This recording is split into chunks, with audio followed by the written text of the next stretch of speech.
everybody. Welcome back to the Dawn of Drones podcast. I'm Dawn Zoldi, your host and the CEO of P3 Tech Consulting. We are live at AUVSI Exponential 2022 in Orlando, Florida. It's only Wednesday, and what a week it has already been. We kicked off the week with our Law Tech Connect workshop. It was absolutely spectacular. And yesterday, the floor opened up. I mean, we have incredible companies here. This is Thought Leaders Month. By the way, thank you, True Weather, for sponsoring this entire month. Talk about thought leaders. We have an incredible thought leader sitting right next to me.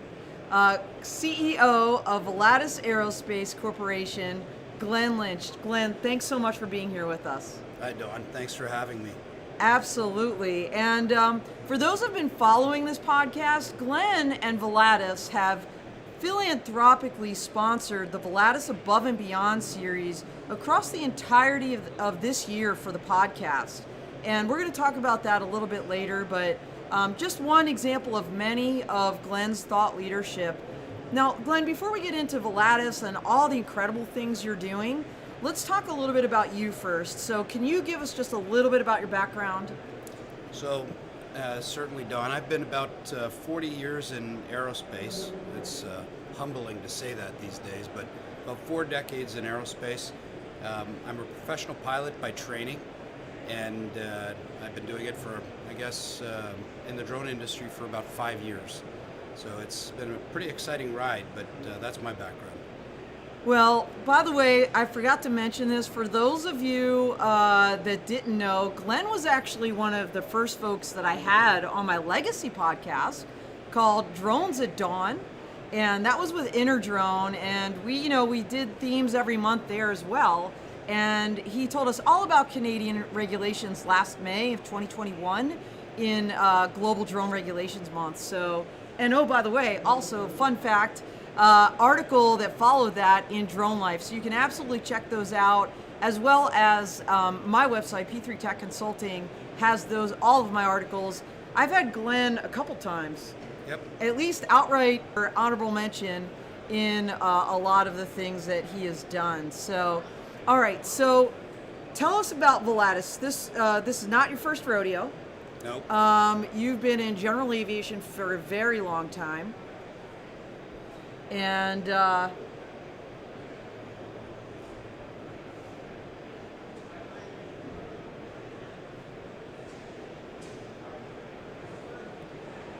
it's me, Mike. And so tell us about that.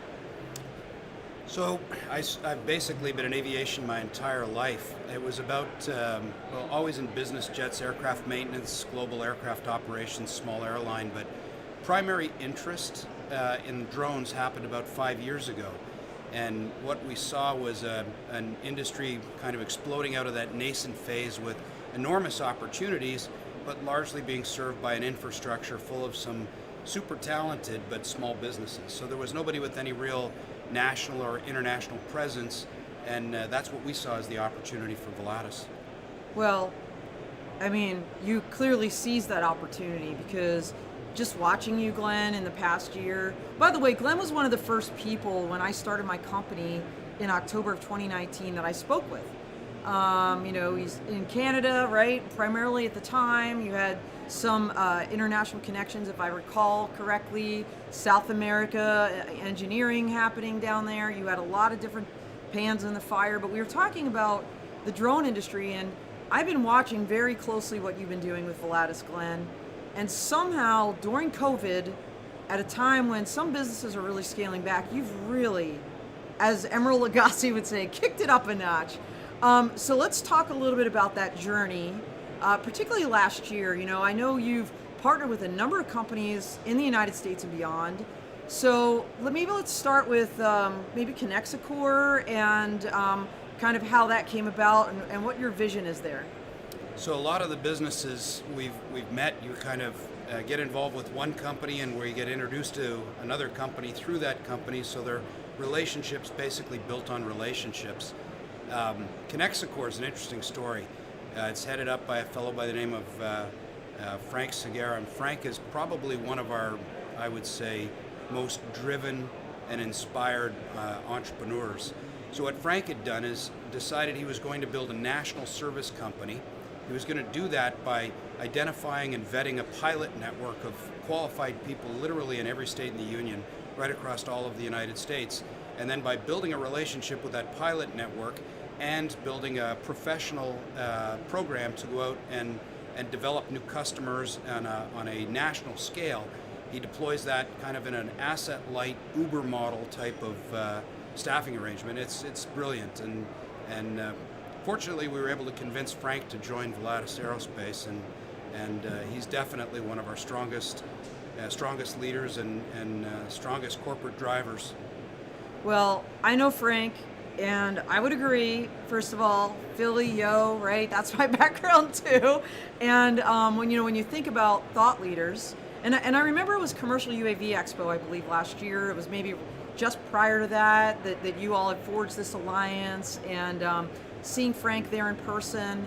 And when you think about thought leadership, he's got his own podcast, he's got his own platforms, and I just love what Frank is doing. So I can't speak more highly enough about Frank Segura and everything ConnectScore is doing. But ConnectScore isn't the only company. I mean, again, just from where I've been sitting, watching what you've been doing.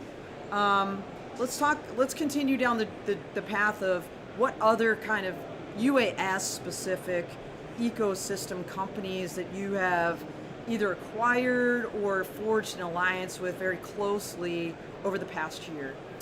So Volatus is pretty diversified in terms of the activities that we're in. So we're in drone services, we're in training, we have equipment sales.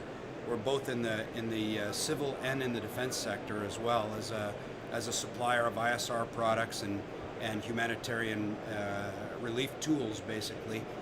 And the way we actually developed the business was by picking companies that had strategic locations and complementary fit. So, for example, when we acquired a company in central Canada run by another rock star leader, Matt Johnson, his expertise was education and agriculture.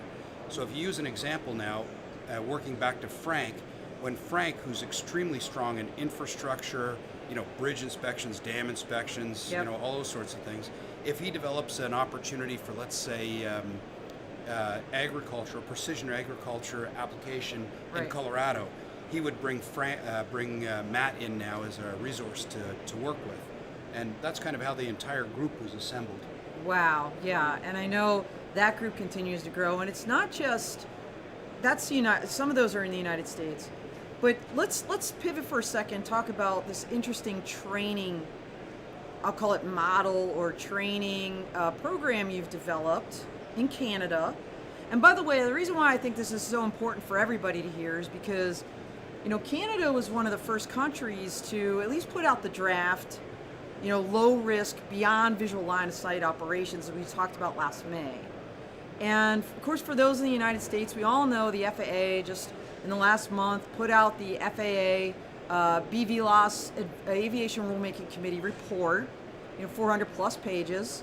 And we're all waiting with bated breath to see what recommendations are adopted. Is there going to be a notice of public rulemaking? And oh, by the way, maybe we'll hear more tomorrow at the FAA symposium that's going to be here at AUVSI. But you are light years ahead of everybody, because one of the things in that report was recommended advanced training for pilots for beyond visual line of sight, because these are not like routine operations, right? These really are what we think about advanced air mobility for the smaller, maybe even mid-sized or large aircraft. Beyond visual line of sight is going to need specialized training, and you partnered with folks in Canada to start moving ahead on that already. So tell us a little bit about that. So again, with Volatus, we've got a foot in the conventional aerospace, so traditional aircraft operations as well as unmanned aircraft. So training is kind of at the base root of everything that we do. And beyond visual line of sight, when we look forward at that, what we have to realize is there are no experts. There's nobody out there with 20 years of flying beyond visual line of sight, because that wasn't a thing. Now it's becoming a thing. And so you realize that without having an pre-existing infrastructure, we have to build that infrastructure. So what we did was implant a couple of people in the regulatory working groups in Canada to help understand where the regulators were going, influence that, from an industry perspective, and then ultimately try to develop a training program that could be rolled out to start building some experience, both inside of our own organization and others. And then we achieved what would be the equivalent of Part 107 waivers. In Canada, they're called Special Flight Operating Certificates, and we did that right across Canada with the primary objective of training our own people and other industry stakeholders into understanding how to work. What is BV loss? How do we do that in the current regulatory infrastructure, which again is based on waivers and so on, but it was just creating the infrastructure to move forward. Well, super smart. And you talked about military. Clearly the military's been flying BV loss, obviously, US, they fly out of Creech, out in Afghanistan, but really so different in the commercial world with, like you said, with the regulatory requirements and restrictions and the need for waivers or exemptions. But you've also partnered with some companies, let's just call them BVLOS ecosystem companies in Canada and beyond. So tell us a little about what you're doing with them. So a few that are kind of come to mind right off the bat. One, we actually acquired a regulatory compliance company back in December last year that was focused specifically on approvals and regulatory compliance for both drones and drone operators. But also we've partnered with some high-profile industry people like Iris Automation, for example, with their Cassia G system right now. We're doing some really interesting work in Canada, building some data sets to actually have that system approved with some other cool things that we're doing, and frankly, love people to come by our booth and chat with our guys and see what's going on up there. But we're doing a lot of work with Iris just as an example for using that tech in a commercial, getting ready for a commercial deployment. Well, that's a great 2 points there. Number one, we are live here, but y'all, we are live out there talking to you, and we would love for you to talk back at us. So remember, you can always drop your questions in the chat. You've got Glenn here to pick his brain, ask him questions. We were in Clubhouse last week. We had an amazing discussion with so many folks piping up with different things they wanted to know from Glenn. So don't be shy. Let us know where you are, who you are, what you want to know, and give us, of course, positive encouragement. Second thing, obviously, you have a booth here. So what's your booth number? 1307. 1307. So if you're here at AUVSI, make sure you're stopping by the Volatus booth and seeing Glenn in person. No kidding, like in human form, out there on the floor. So check that out. And you're absolutely right, Glenn. Iris is the right company to partner with because they're also a strategic partner of mine, as are you. And I've been following them for a while and just watching the incredible growth that they've been doing, and the big release this week of their ground-based surveillance system. Yep. So it's going to get interesting here shortly, I think, seeing all these different developments. Absolutely. So, all right, so we talked a little about Canada. We talked about the United States. Where else are you? So right now, Canada, United States represent our biggest operation. We have an engineering operations out of Bogota, Colombia, and we have a business development office based out of Lima, Peru, with our partners in Lima. And we recently opened our first European office in London. And actually Steve, who runs that operation, is also here with us at AUVSI. I met Steve. Yeah. I'm pretty sure I met Steve. So Sunday night we had a flash mob happy hour. The Volatus crew came out in force, and I got to meet a lot of the team. It was so fun. So thanks you guys for coming. And so besides all those countries you just mentioned, can you talk about any Israeli partners you might hypothetically have? Israel's a really interesting country. So when you look at, there's approximately 8 million people, a little better than 8 million people, and I had a great opportunity to go and witness the opening of a company called Heaven Drones.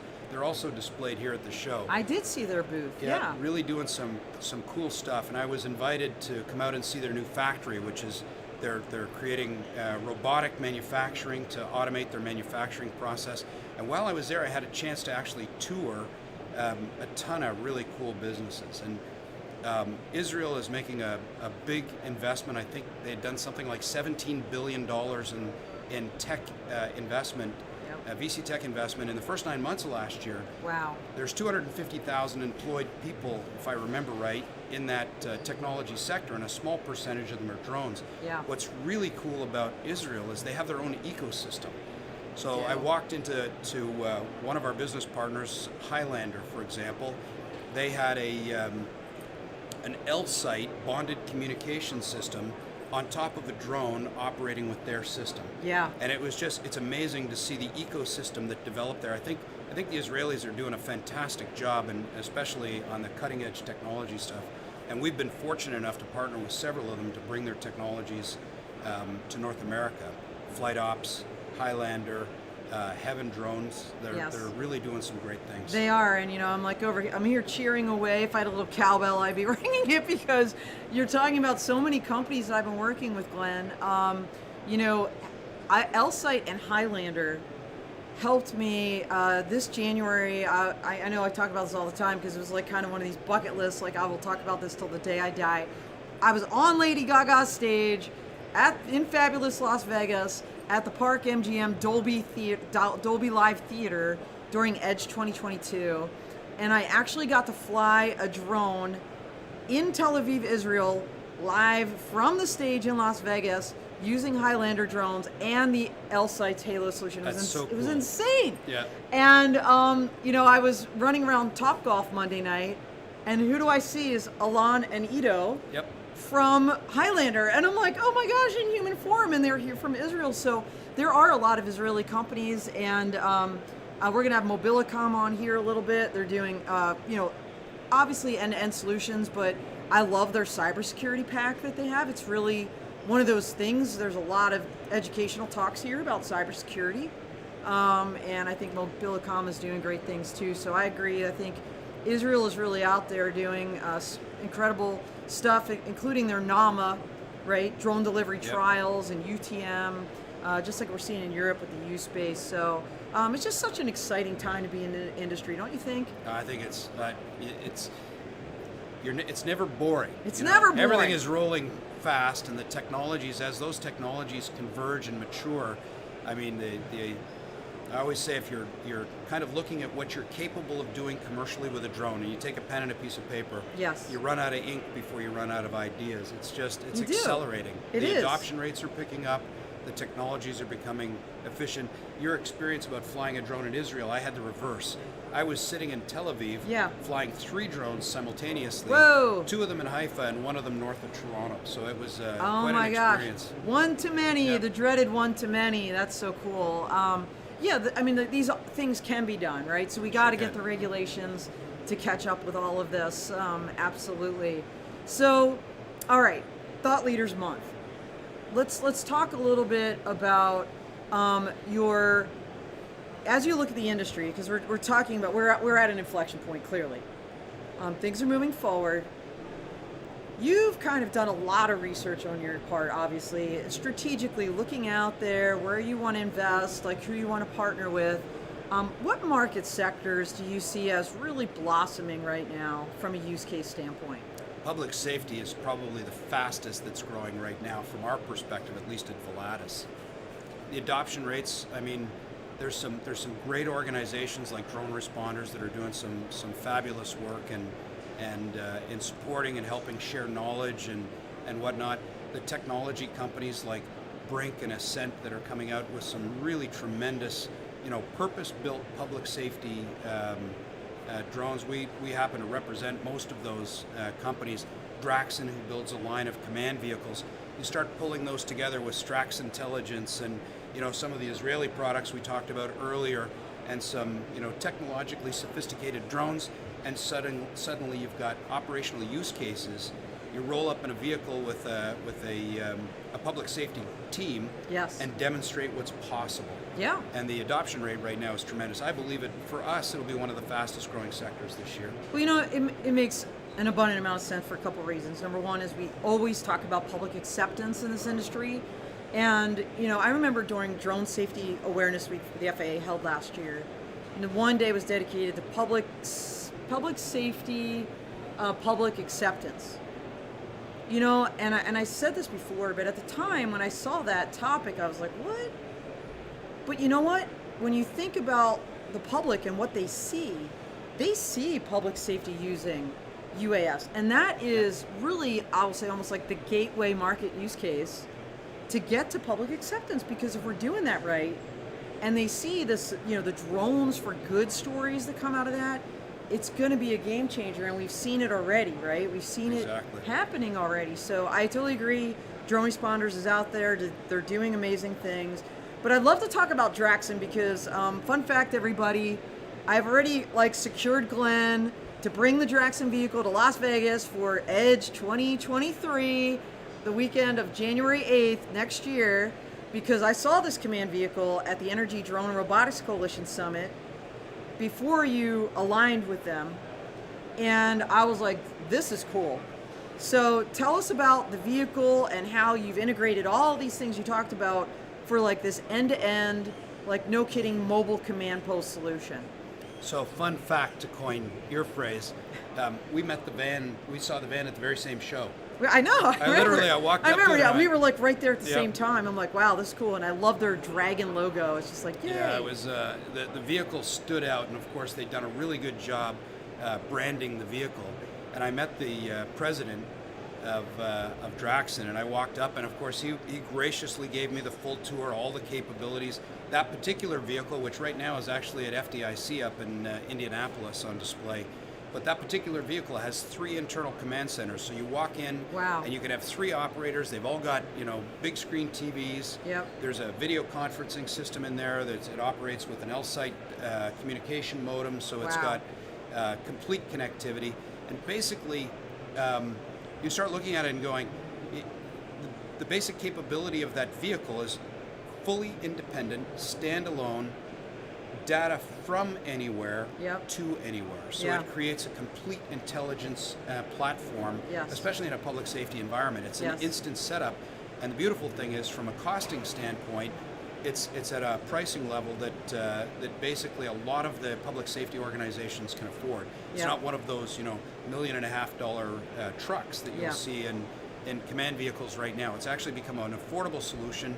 There's obviously a lot you can do with that. That particular vehicle it's crazy how much technology is in there. But just imagine taking data from anywhere and sending it to anywhere and creating complete situational awareness for the event management, whatever that happens to be. Yeah, no, I mean, look, you're singing my song over here, because 28 years in the United States Air Force, I spent my share time in command centers, most of them not mobile, and during a real incident, and sadly we're seeing more and more of them domestically, right, with this extreme weather events we're having, from wildland fires to hurricanes and tornadoes.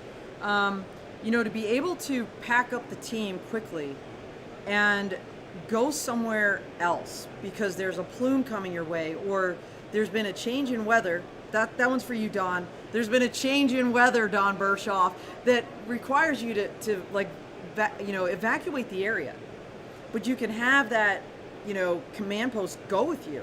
Exactly. I mean, it's ideal. Yep. And it has applications in public safety. It has applications in basically in critical infrastructure. Infrastructure. Yep. Anywhere that you need to be completely independent, off the grid, independent, and have kind of full featured capabilities.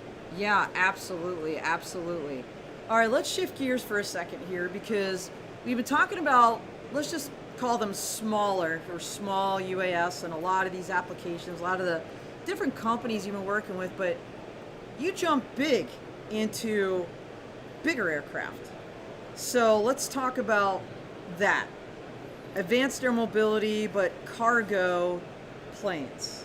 So cargo is a big focus for us. Right now we feature a line of products in the small UAS category called Avidrone, which are basically designed for fully autonomous cargo or package delivery. Let's say, I like to say cargo because they're more industrial applications than kind of your urban delivery models. But the future of unmanned technologies I guess I should say the future of remotely piloted technologies is not limited to small UASs. So there's a super exciting company out of California, Made in America solution. They're called Nautilus. and Nautilus is building a blended wing body, 19,000 pound cargo aircraft, which basically will carry, I believe it's about 8,600 pounds of cargo. Wow. And fully autonomous. It's basically using the same kind of triple redundant navigation communication systems that the military has been using for years in some of their larger drone platforms. And they're actually working their way through FAA certification under Part 23. So this will actually be a remotely piloted aircraft operating in the National Airspace System.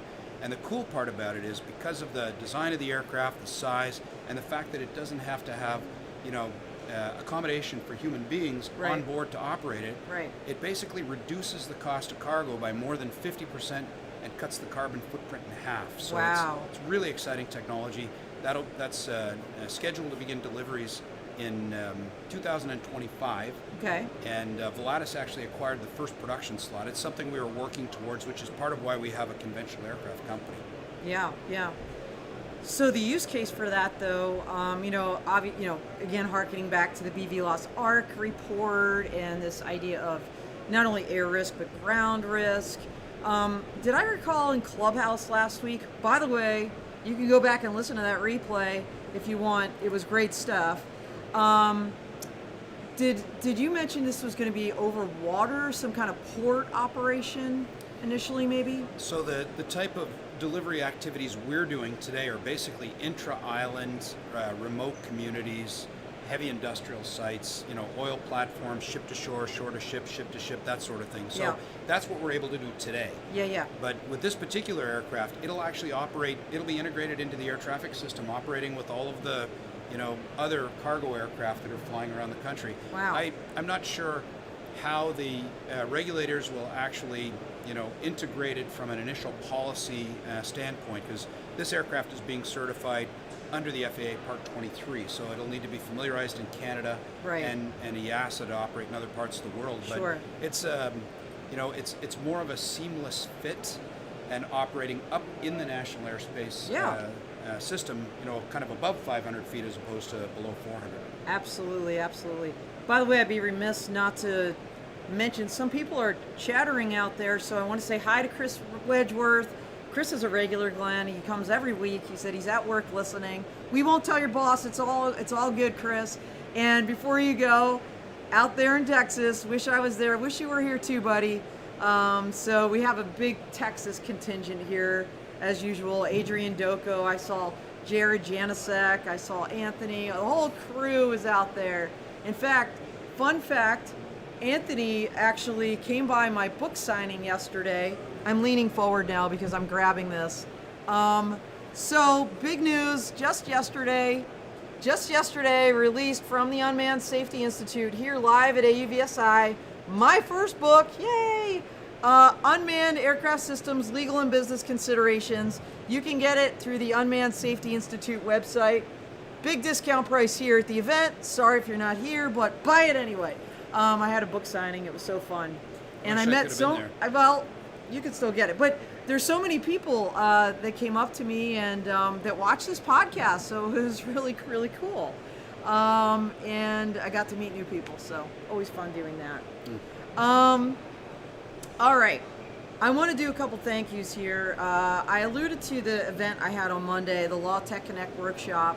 For those that didn't know, Volatus and Glen were bronze sponsors of that event, so thank you so much for that. It's our pleasure. Not only did Glen sponsor the event, he was an active participant. He was on an incredible panel called Lawyering. It was called Lawyering for Drone Ecosystem Clients, Perspectives from Both Sides of the Table.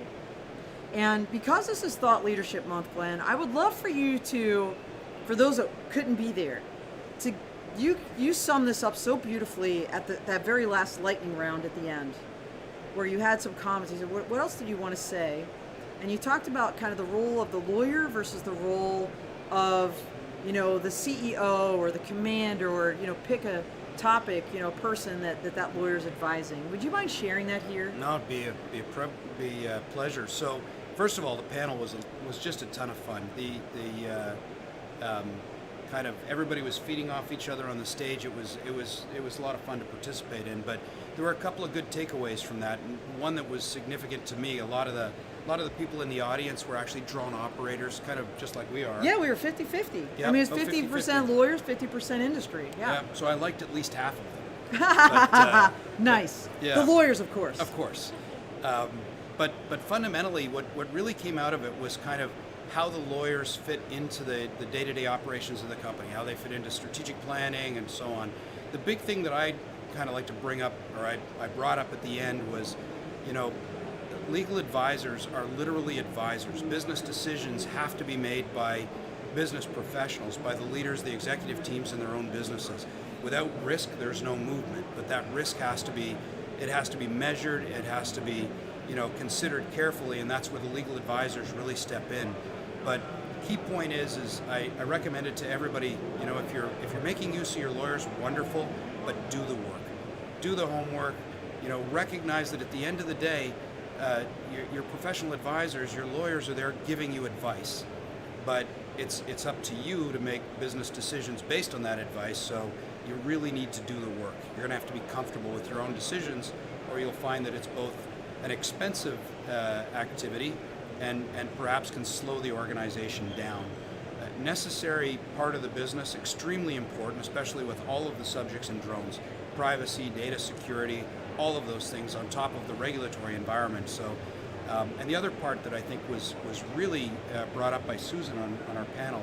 Susan Eckles from Adams and Reese out in Baton Rouge, Louisiana. Yeah, she was law firm. Yeah, she was super interesting. I mean, I really enjoyed talking with her, and her point was the lawyers. She was talking more to the lawyers than to the operators, but it was both sides. Yep. You need to have a relationship, right? There needs to be a trust-based relationship, because when you're getting advice, you need to feel comfortable with that. So making sure that you've chosen a lawyer, they've chosen you, you know, you've dealt with all of the conflict issues, that's one thing, but really it's making sure that there's good chemistry and that they understand your business. And if your lawyer understands your business, when they tell you can't do something, you know, you don't kind of misunderstand the intent. You're confident because you know that they're working in your best interest and they understand what's important to you. No, it was really great because, you know, I actually had Zach Doherty. He was in one of the very first panels in the morning, attorney from the Anderson Law Group up in Denver.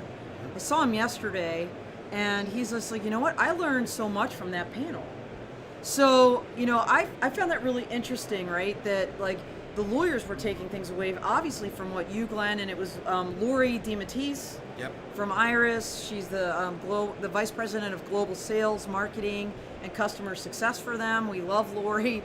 She was on this podcast back in March during Diversity Month when Iris sponsored that month. You know, just that interaction, hearing from leaders, Glenn, it gives me chills. Like, literally, that's why I created my company. Like, I created my company to create that event, and to finally be able to do it and execute it and have you be a part of it and support it has been very meaningful for me. So again, thank you. For everybody out there, if you missed it, you missed a good one, I'm telling you. And we did tape it, so I'm hoping we're revising my website. It's in work in progress. Hoping to get that content out there to share with people. The other thing is, Denver 2023, everybody, in my hometown, Law Tech Connect. So put it on your calendars now. May, I believe it's going to be 17th, 18th, or something around that. Put it on your calendars now. Okay, I'm seeing a sign. It's the 8th, May 8th. So if that's when it kicks off, my guess is Monday is the 7th or something. Likely that is when my event is going to be. If you didn't make it this year, you absolutely have to come next year. I mean, because the content, this is one example of the incredible content we had all day long. And oh, by the way, food to die for. So much food that I had it in my booth. I finally had to throw it away today. I can't give people food poisoning. That wouldn't be good marketing, would it? No, probably not a good idea. But I also wanted to thank you, Glenn. Of course, we mentioned this earlier, but for the Above and Beyond series. You know, for everybody out there that doesn't know, you know, like I said, I've been working with Glenn for like a year and a half. And Rob Walker, who obviously is in your C-suite, reached out to me at the end of last year and said, Dawn, we want to do something with you. what are you doing next year and how can we make it work? And I said, well, I would love for you to do this series, but because Glenn said he wanted to be a thought leader and maybe, plugging, supporting other companies through the podcast as an endowment might be a great opportunity. And you all said yes. I would love to hear your thought process behind that, because I'm telling you, it's rare. And when we talk about lifting people up and working as a community and growing other people and not viewing them as competition, but like the tide raises all ships kind of thing. You've walked that talk and I appreciate it. So tell me about your inspiration for the Volatus Above and Beyond series and why you chose to do it. You know what? It's been fun watching it unfold. At the beginning, you're just trying to do what you can to make a difference, and I think you're interviewing interesting companies, interesting professionals. We're learning a ton out of it, and I think that I'll talk about it from two standpoints. Our participation, and then what it's done for us, and why I'd recommend other companies consider the same thing. It's been worthwhile. Maybe I'll hit that one first. We've had great feedback, and when we were on the podcast recently, a lot of the comments that we got back were people that were actually thanking us for having an opportunity for them having an opportunity to actually talk and present their companies and so on. Of course, for us, it's particularly exciting to actually hear about them. So without shows like yours, we don't even know some of those companies exist. And honestly, from a competitive standpoint, in a nascent industry, there's so much opportunity for everybody right now. We all compete from time to time. Fundamentally, there's more demand than there's supply. So I think it's worthwhile for us to elevate the image of our industry, elevate all of the players. And the other thing, quite frankly, we learn about some interesting companies and bridge relationships with those companies off of what we learn on your show, for example. Well, awesome. I'm glad. And one of my, I don't want to pick favorites, but I have to give a shout out to one person that wasn't an Above and Beyond series guest, because he is an Air Awards finalist for People's Choice and a man that I personally admire. Rob Corbett was the Volatus Above and Beyond series guest in March during Diversity Month. And if you missed that podcast, I commend to your attention to go back and watch it. Rob is a quadriplegic, but that's not how he defines himself. Rob is an advocate for inclusive and accessible flight. And his story is so inspirational. I always get chills just like thinking about it. And every time I talk to him, because Glenn, this is a leadership podcast, let's get real. Yep. I'm a glass half empty kind of gal. Like, that's just like, I was born that way. I find myself having to constantly remind myself to stay positive, even with all the blessings that I have. To hear Rob's story and how resilient he is and how positive he is, it makes you really step back and reevaluate kind of your perspective. And that's what I love about Rob and the difference he's making in the world for so many people. So you enabled us to have Rob here for people to hear his story, and I thank you for that. Oh, that was a touching one for me as well. I follow Rob on social media, and his inspiration is not just that of a business leader. Yeah. It's literally a leader of human beings. Absolutely. And it's so inspirational. And for those that don't follow him, I highly recommend you hunt him down on LinkedIn and actually friend Rob, and I hope you'll get the same inspiration out of it that I have. Yeah. Well, speaking of storytelling, there's an amazing woman who's actually standing with my producer behind the scenes, Mike Behel. Here she is. Let's get her head in here. Come here, Danielle. Okay, so if you stand, we're doing this impromptu. There she is. Yay. Okay, so this is Danielle. Everybody knows Danielle. If you don't know Danielle, now you do. Danielle Gagne is now the chief storyteller for Volatus Aerospace, coming to us originally from Commercial UAV News. You have your own podcast, Danielle. You've got the Drone Network News. Tell us a little bit about what you're doing. Absolutely. I'm drawing on, the deep resources that we've been talking about with Volatus, with Glen. He brought me on board as a chief storyteller. That was his idea, and I loved it from the get-go. He's given me full autonomy to take all that information, all those resources, and use it to elevate the industry, to bring all this chaotic stuff that's happening in the industry and kind of dial it in and bring focus to where we need to be bringing focus, to the ideas that need to be expressed. And I get to do that through articles on Drone Network News, and I also get to do that on our podcast, Stories from 400 Feet, which is actually live here at the event. Anyone who comes to our booth can get on the podcast, and so I encourage you, if you have a story that you want to share, come and find me, and we'll find a time to do that. I love what you're doing, Danielle. I've always loved what you're doing. Danielle and I worked together when she was at working on ComUAV's news, and it was a ton of fun, and I'm having a ton of fun with her now. I love collaborating with Danielle, and Glen was a perfect pick. What caused you to create this storytelling position in the first place? I mean, we're in Thought Leadership Month, so would love to hear your thoughts on that. There's a whole pile of things. First of all, she has a tremendous ability to dig deep into subjects and actually, she was talking about all the chaos and the noise in our industry and really just, get a focused lens on an important subject, research it, report on it kind of independently and objectively. So it's very educational. I mean, it is. Part of the reason that Danielle was somebody that we chased is when I was getting into the drone industry, Rob Walker, our chief operating officer, said, you got to meet this person, you have to read her stuff. And fortunately, Commercial UAV News had everything that she'd ever written for them online. So I literally read every article. I learned a lot out of it. So understanding that was beneficial for us, she was our natural choice for the storyteller position at Volatus. Yeah. And really, same scenario there. She'll pick subjects that she thinks are important. And I will tell you, sometimes I have a sneak peek ahead of time just because she decides that I might be interested. But the majority of the time, a vast majority of the time, I read it in the same place and at the same time as everybody else does. Yeah. So I learn a lot about it. It's kind of the same with your podcast. It gives us an opportunity to see people and meet people and learn about things that perhaps we wouldn't have otherwise done. No, I love it. I mean, Elon Musk, I heard, just bought Twitter.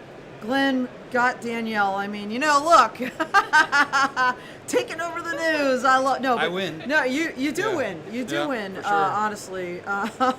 So, Danielle, so great to have you. We are at the 2-minute point. Stay. We're going to do a quick lightning round. I'm going to give you both this opportunity since it's Thought Leadership Month. We're at AUVSI Exponential.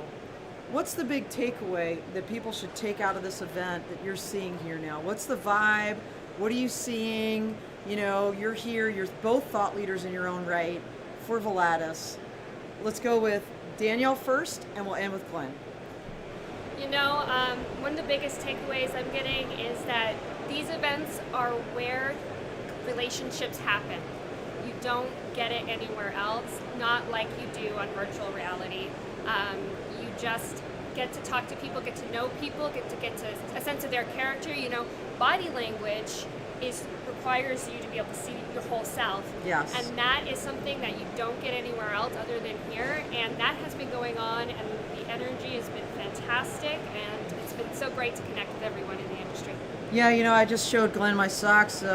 If I was really, if I was more flexible, I'd pick my leg up and show you, but Raytheon's having a little sock contest right now. I don't know if you know that. I didn't know that. Yeah, today. They posted up on LinkedIn. Liz Soltis posted up. Check us all out. We're wearing our crazy business socks today. Come onto our booth and show us your socks. And I've got socks right now that say, give a girl the right pair of socks and she'll conquer the world. So thank you so much. But yeah, no one would see my socks if you weren't in person, right? Right. So Glen, what are your deep thoughts on this event and kind of where the industry is going and what you're seeing here? So this is the first major event other than CES that I've attended this year myself. I mean, Volatus attends a lot of events, but this is the first one I came to myself. And honestly, it's been a rough couple of years with COVID, with things going on in other parts of the world, the crisis happening in Ukraine right now. There's so many things that are, have been challenging to deal with. Yes. Walking into this hall was mind-blowing. It was like really bringing us back to when we were booming and everything was positive. Yes. The energy level here. It's huge. I mean, they opened the doors a few minutes early yesterday, and our booth was literally swarmed. And that was not just Volatus, that was everybody around us. Yes. So the energy level's high, the activity level's high, and from a technology standpoint, I also have to say the difference between 2 years ago, last year, and this year, technologies are maturing. You can literally see why we're accelerating so much because the products and technologies that are being showcased here are really, cutting edge. They're going to continue to accelerate our industry. And for those that are kind of hiding at home because, we've been accustomed to doing that for the last 2 years, I get it. But honestly, there's no replacement for coming out to an event like this and actually participating and feeling the energy. Totally agree. And feel the energy here in this podcast booth with both of you. Thank you so much, Volatus Aerospace, Danielle Gagne, Glen Lynch, CEO, for taking this time, for being such great thought leaders in this industry, and for lifting others, including me and this podcast, and so many other companies. So thank you for what you do. Real quick, we are going to dive now here into a whole series of other leaders, stringing them through. So stay on for the kind of double header, I'm calling it, podcast series right now. Tomorrow on Clubhouse, we're going to have a special time, 12:30 Eastern, to accommodate the FAA Symposium's lunch hour. We're going to have David Sharpin from Quantum Systems doing incredible things with a fixed-wing eVTOL drone. So we're going to learn all about that as we launch into Advanced Air Mobility and Vertical Flight Month, which is going to be May.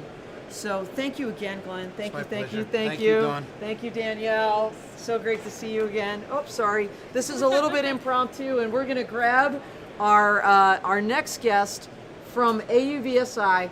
We were hoping for Brian Wynn. He got tied up, but here we go. We've got a leader from AUVSI. Come on down and introduce yourself. Well, hello. I'm Michael Wilbur, Director of Engagement for AUVSI, and I am JV Brian Wynn for today, but happy to be here, no less. Awesome. So this is an incredible event. I'm not just saying it because you work with AUVSI, Sure. and because clearly I worked with AUVSI on my a Monday event, Law Tech Connect. Which I heard great things about. Well, thank you. Yeah. Thank you. How's it going this year? Because my very first experience was last year in Atlanta, which was great, by the way. I feel like this is bigger, better. I feel like spectacular energy happening. What do you think? We are definitely getting back to normal. I think Atlanta was great. We were really happy to be able to bring everybody back together. It was in the midst of the pandemic, but we definitely wanted to make sure that they were having the opportunity to make those connections, to meet face to face, and to have some time, really doing business. Yeah. As I think everybody's been suffering and wanting a lot of that. For sure. It was definitely smaller in Atlanta. Yeah. A lot of travel restrictions still with our international community. The show's usually about 20% from overseas. That's a great point. I'm seeing a lot of overseas companies here. Yeah, and so there's still a few that were having issues getting over here, but we expect next year in Denver to be not only back to full scale, but probably our high water mark for the show. Yeah, so you have so many things going on this week. It's hard to keep up, honestly. So I know, Yes. so Monday alone, right, which is kind of normally the setup day, if you will, for people at their booths. It was my workshop, drone responders. There was like a maintenance one, which I was like, yay, that's huge. A weather one, if I recall correctly. So many other things. You've got education. Can you give us a very quick around the world of, if you didn't make it here, what you're missing, and what you could likely expect to see in Denver in May of next year? All right, so that's, oh man, all right. What you're missing is over 500 exhibitors, over 200 educational sessions across 4 days. Yes. Outdoor demos from air and ground transportation technologies. The hall is buzzing.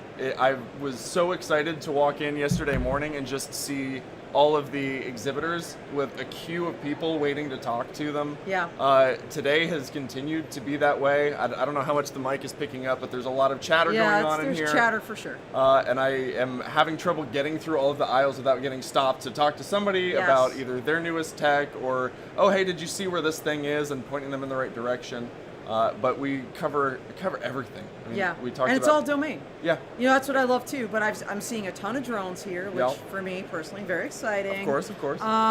So as we wrap up, Yep. like what do you want to leave people with? You know, like either for for next year, what they can look forward to.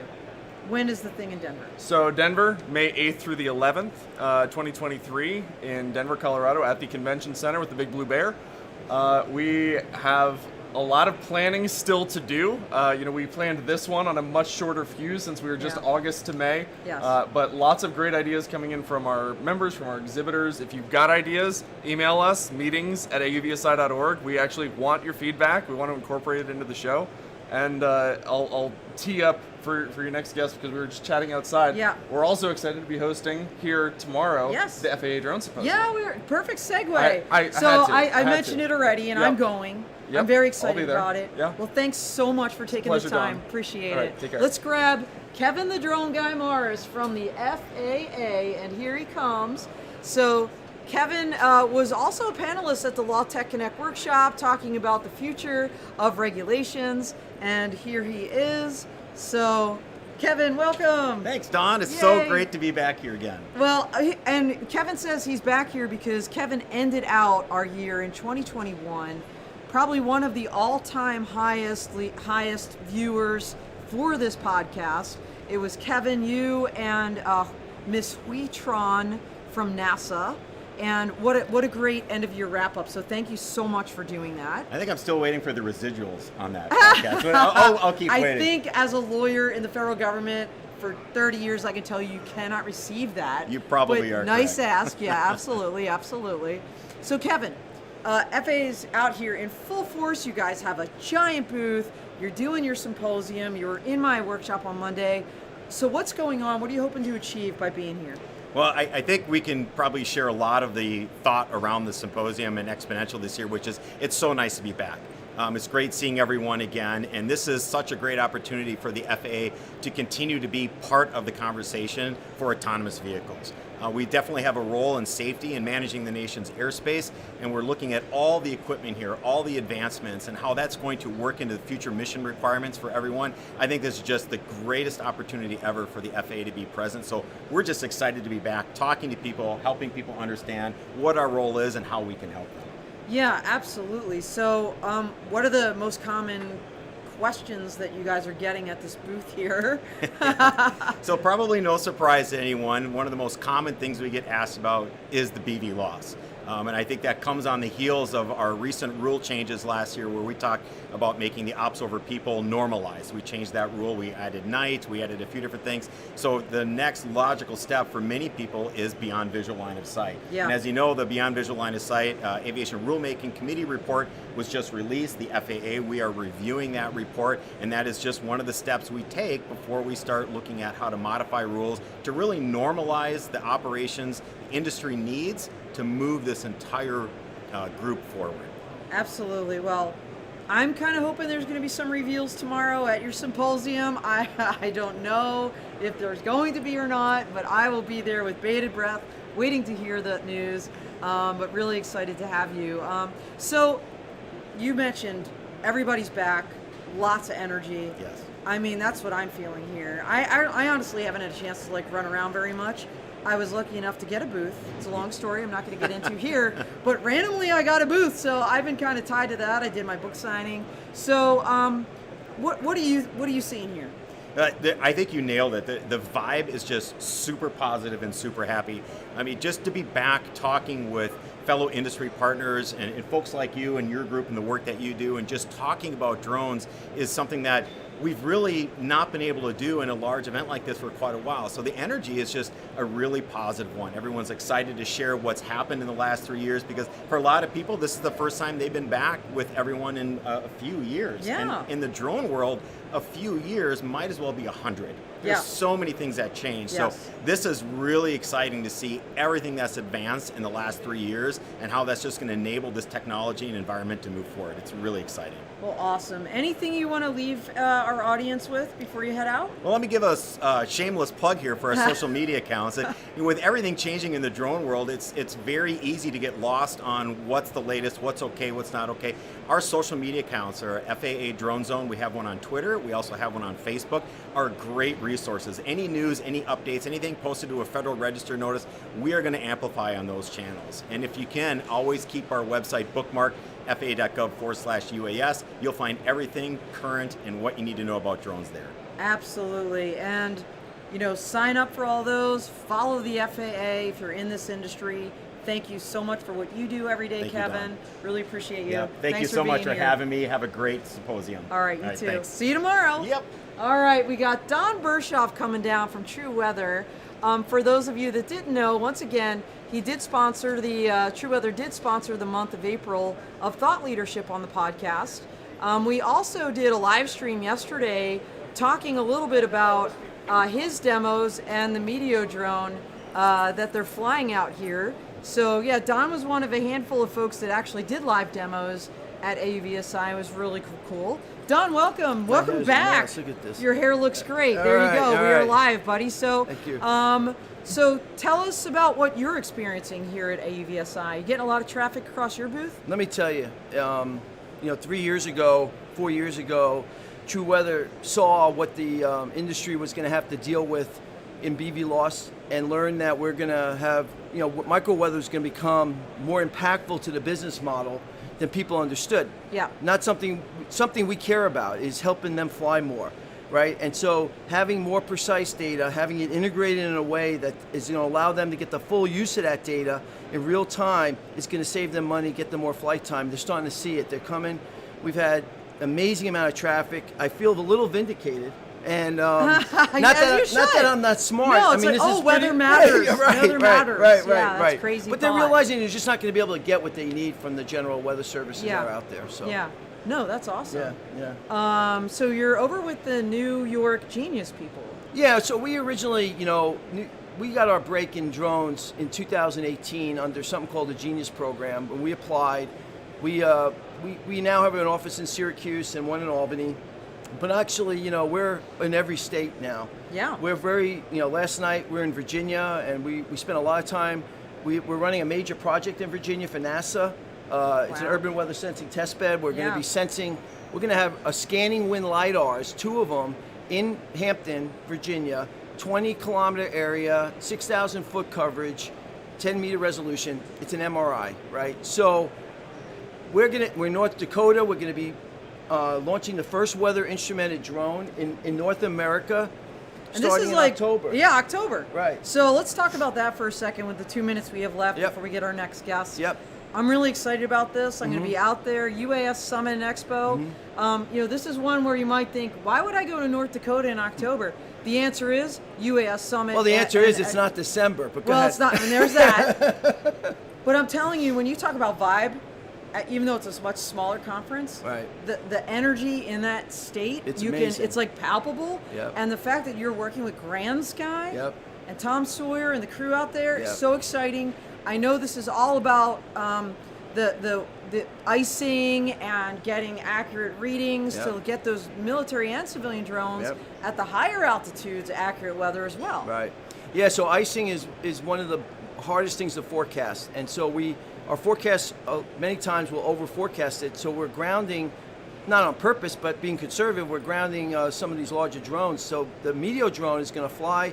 It's going to find the icing, if it's up there or not. If it's not there, we're going to rework the forecast and we're going to get them out. And that's what we're working on our True Weather is. We want to get you flying where there was uncertainty before. We're going to bring certainty so we can get you up safely and generate that revenue you need. So that's our focus. And North Dakota's been awesome.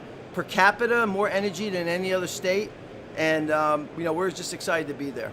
Well, I'm excited to be there with you because I know it's going to be great. And I saw the Meteor drone in action. Once again, that live stream is on my YouTube, Dawn Zoldai channel, as well as on my LinkedIn, where we had a little clip of this drone. And let's just talk for a second about that before we get our next guest in here. Sure. It's a unique drone.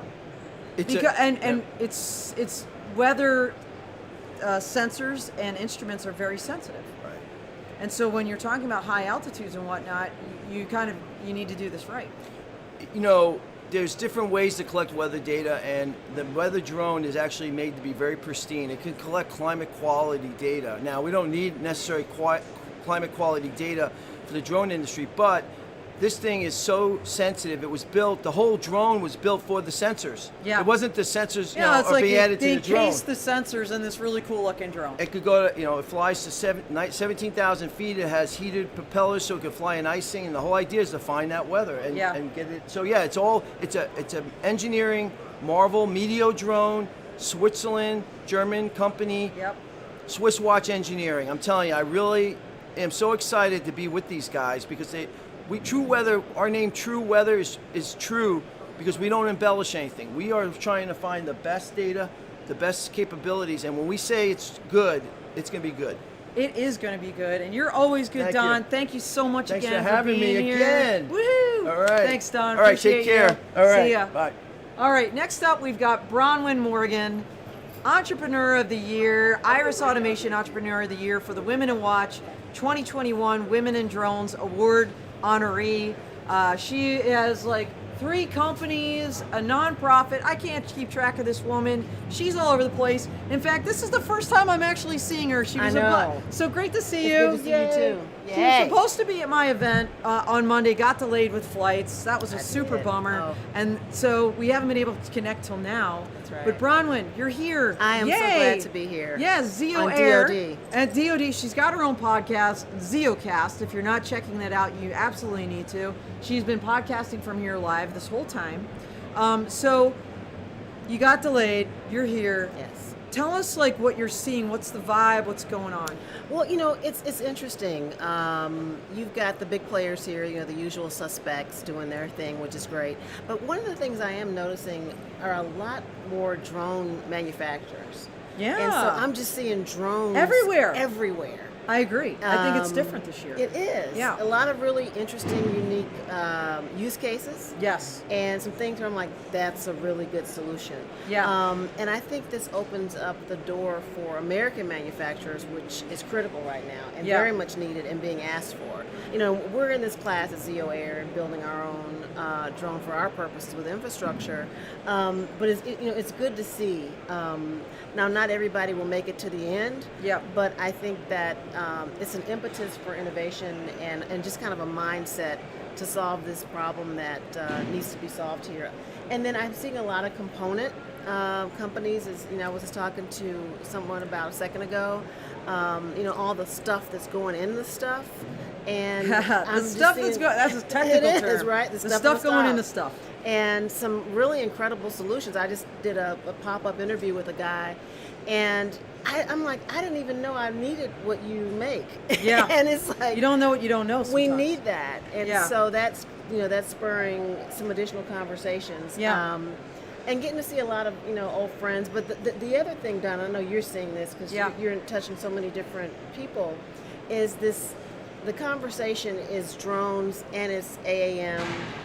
Yes. And it's all now integrating into one kind of conversation. Well, in all domain. This idea that this is networked, you're not just going to have a drone flying around. Like Right. Glen Lynch was just here talking about the mobile command post. Right. So you're going to have a vehicle, you're going to have a drone flying out of that vehicle, right?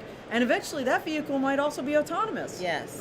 We didn't talk about that. Draxon, so, Right. don't I'm not misquoting anybody here. Well, but we're doing it too. yeah. We're doing See? our own vehicle. I mean, with it is the drones. future. Yeah, Absolutely. It is. And it's human-machine teaming, right? That's like the military term that's being Right. bannered about lately, and defense innovation units here, Right. AFWorks, so many Right. people.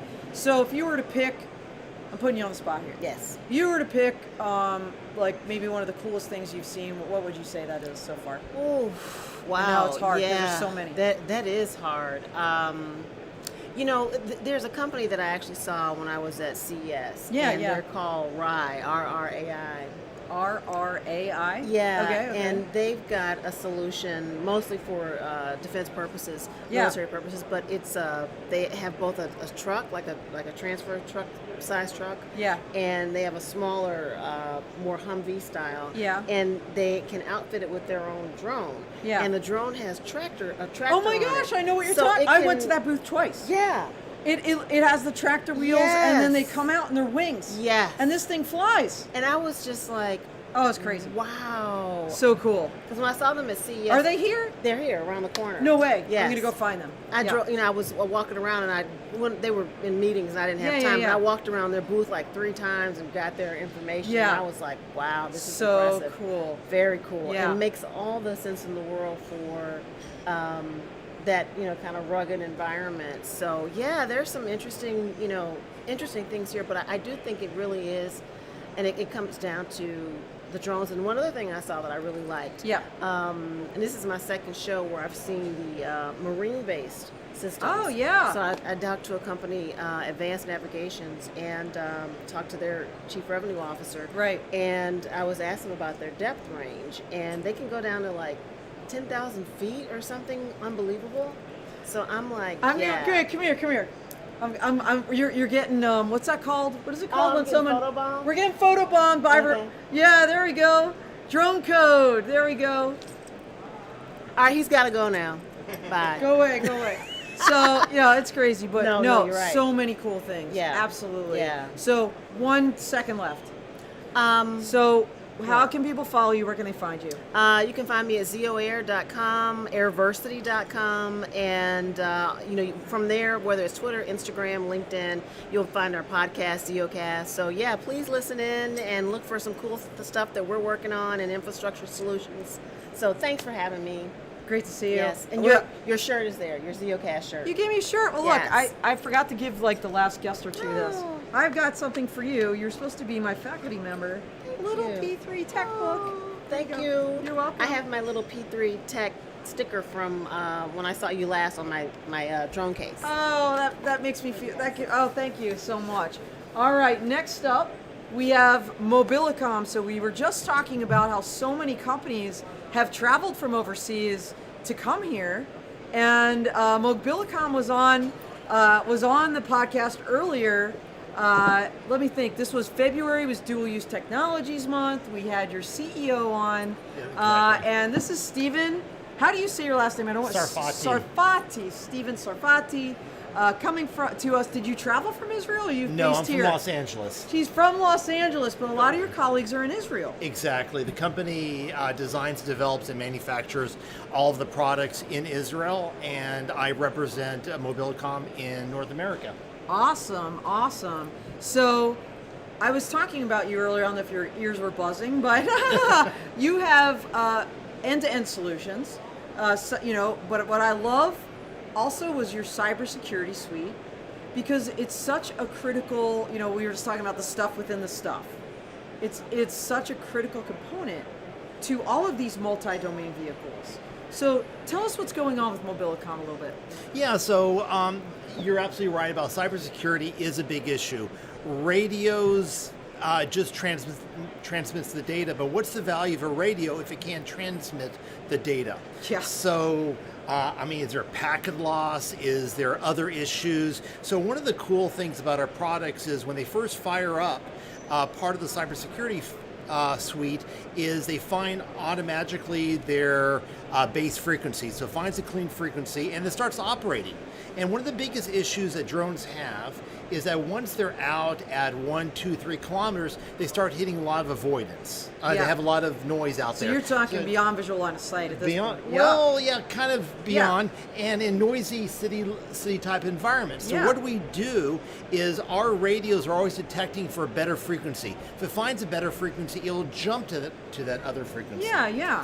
Now, what's really critical is think about in a real life scenario like in the Ukraine. Right. That is the big issue that's happening right now. Right. There's frequency jamming happening on a very constant basis. Absolutely. So our radios have the ability to jump to new frequency, but it's not just that. It just doesn't stop there. Right. There's also issues where people are actually recording your frequency. They're recording what you're transmitting out. Yikes. So if they see that a drone is going down. They'll record that signal.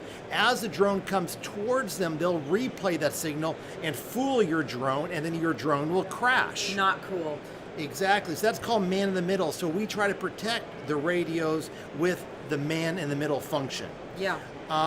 Or a lot of people says, hey, you know, I've got 256 AES encryption. Well, that doesn't mean anything. That just means that the data is being transmitted and is secure. It doesn't mean what happens to that data when it's at rest. Right, right. So what we're able to do is when it's at rest, we are actually protecting that data. We're making sure that no one's throwing in extra code into the core operating system of our drones to protect the core functionality of the radio and intercept the data.